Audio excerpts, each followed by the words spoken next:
welcome to another Movement Monday from Movement Source. My name is Kelly. This week we're going to continue with our seated exercises and use today's theme to reset our posture throughout the day.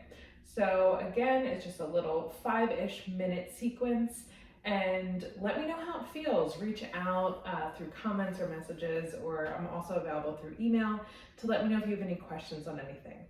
So we're going to start sitting up nice and tall, and you want a chair, it's ridiculous to say this, you want a chair that's not on wheels. So you want to make sure that your chair is sturdy. You can also do this on the couch. You can also do this seated on the floor, sitting up nice and tall. So you're going to have your hands resting on top of the thighs. You can either keep the eyes open or you can flip them closed. And we're going to start with deep breathing. So through our breathing video that we did before, you're going to take a big inhale through the nose. And as you exhale, relax the jaw like you're fogging a mirror. Inhale through the nose. Big exhale through the mouth. On your exhale, try to relax anything that might be tight. Last deep breath in. Last full breath out.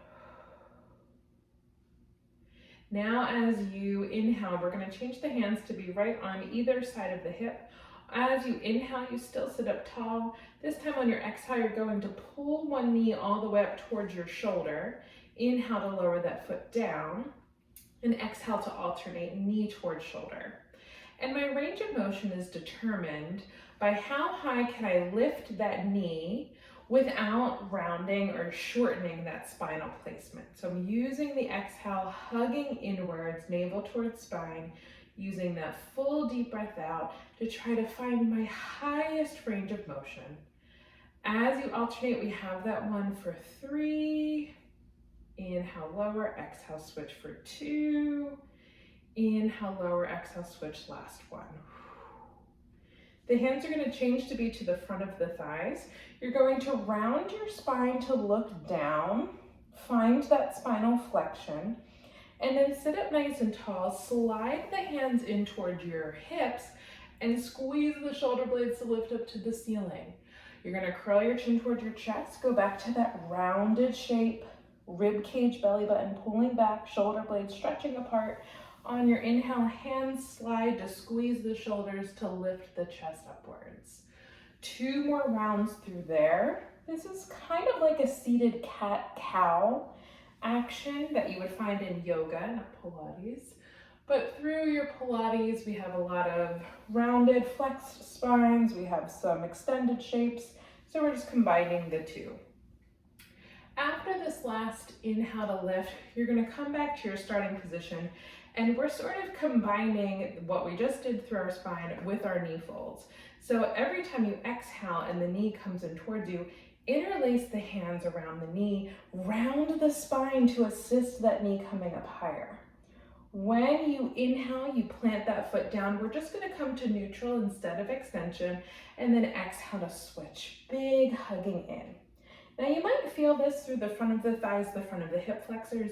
It's okay if you do not, and it's okay if you do. So I'm almost viewing it as if I had a sponge filled with water, and I'm trying to wring out and find a little bit of that pressure to wring out the end of that water, the end of that sponge action.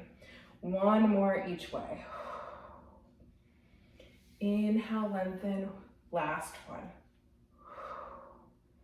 Now, depending on what you're sitting on, adjust as needed. We're going to turn to face sideways, and maybe one sit bone is off, one sit bone is on, and sitting up as tall as you can. The sit bone that's off, you're going to slide that foot behind you to find a seated supported lunge action. And I can slide that foot as far backwards as I'd like. Can you get both hips squared off to the wall?